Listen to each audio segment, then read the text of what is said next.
Hi friends, I am here today with our artist in residence, Belinda Abendschein. She is our featured artist for the spring months, including the June as well. Her artwork is here in our shop, and so I thought it'd be fun to have a little chat with her and ask her some questions about her art and her creative process. And so here we go. We're gonna get to know Belinda a little bit better. So why don't we start with how you when did you first know that you wanted to be an artist, or when did you start drawing? Like what age, or did someone have an influence on you? Kind of always. I remember sitting in my basement doing paint by numbers, doing sketches. I always loved art class, and then took every art class that was available to me. Wanted to go to art school, but my parents thought, it might be better for me to become a administrative assistant or a secretary at the time. So I went that route and kind of put it on hold for many years, but I always had this creative urge. Mm-hmm. Good. So when did you first start, seriously as an artist? I worked behind the scenes in the newsroom at WISN in Milwaukee for 10 years, and I started getting burnt out or getting a little overwhelmed by all of the negative stories and all of that bad energy coming through the newsroom. And one of our photojournalists, Mike Diorio, he's no longer with us, but he was a wonderful watercolor artist, and he inspired me and showed me a couple of books that I could be inspired by, and then told me what to go down to the Dick Blick art supply store, what supplies to buy, and then I just started doing it as a hobby, and I really enjoyed it. It was something I just needed to start doing again. Good. That's great. So, since that time, has anything special happened with your art? Well, it was funny because we worked for the Hearst Corporation, and the Hearst Corporation also published Victoria Magazine, which was one that I had subscribed to because we got a discount on it at the time. But I had found out who the contact was, who the editor was, and I sent them a couple of samples of my watercolors. And then in the November issue of 2001, they featured some of my one of my white-throated sparrow, and that kind of got the ball rolling, and I started getting commissions. I've had commissions from Canada, England, all over the country, so it was fun to paint mostly birds, but a lot of times flowers, and most of them had a meaning for the people who were commissioning me. That's very cool. Yeah. All right. So most of your artwork then is nature inspired. Mm-hmm. And how do you get inspired? What does inspire you? Well, I love nature. I love being around nature. My house is located in an acre, kind of a wooded area just off the lake.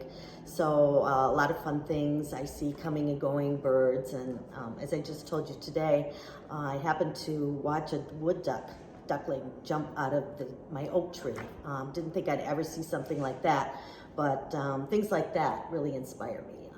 I have birds in my yard all the time, wildflowers, and I have a cabin up north too, so I'm inspired by the wildlife and flowers and whatnot that I see up there as well. All right.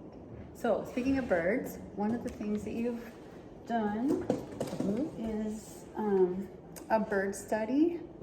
And this is a cardinal that she's done. So tell us a little bit about that. Actually, when I first started, I worked from various different photos. I would take a combination of maybe magazine photos and photos from the internet and do a composite of different birds, using the different things use that. But now I've taken up photography over the last couple of years, so I like to be able to use birds that I actually photograph. So in this one with the cardinal, and I have the series here of the tufted birds. There's the cardinal, the tufted titmouse, and the blue jay that all have the little tuft on their head, crest on their head. All of those photos or watercolors were done from photos that I'd actually taken. Okay. So Awesome. So Belinda's series or study of birds is here in the shop, and then she also did one featuring leaves of houseplants. Can you talk about Houseplants, that yes. one? Obviously, like a lot of people, I am now officially obsessed with houseplants. And one of the ones that I really love is the Swiss cheese monstera. I love the way that it forms the holes, and so I did a study of that one. I did a kind of a pink-red aglaonema or Chinese evergreen, and another one was a Dieffenbachia, which is really pretty. So I have the 3 of those here as a series. So I'm just inspired by the different shapes, textures, and colors that can be found just simply in leaves. And with birds, I always like to focus a lot of times on their headshots or their portraits, because I just feel like you get a little bit of personality when you see them up close and personal. And I don't think anybody really looks at birds in terms of personality or as a portrait. So that's what I like to focus on. All right. And as a special for the month of June, Belinda's offering her bird study and her houseplant series of artwork at a discount. So you may want to add them to your collection, your personal collection. One last I have 2 more questions for you. First of all, what would you say to someone who maybe is just starting out, kind of has some creative notion, they or an urge to be creative in some way, and yet they maybe lack confidence or lack the time? How would you encourage them? There is no wrong way to do art. I am self-taught, and I had the opportunity a few years ago to do a children's art class at the Waterford Public Library, and I had a young man, and boy, I'd sure like to know where he is now. But we went outside, and I had them collect things in nature and sketch them, and he drew the wind. And I think a lot of people would go, oh, that's silly, but he was able to somehow interpret the wind. And I say there's no right, there's no wrong way, and there's no wrong subject. So just encourage your kids. Go out there, get them a sketch pad or a journaling book. Colored pencils are great if you don't want to do with watercolors, and just let them start creating. Right. And summer's a great time to do that, right?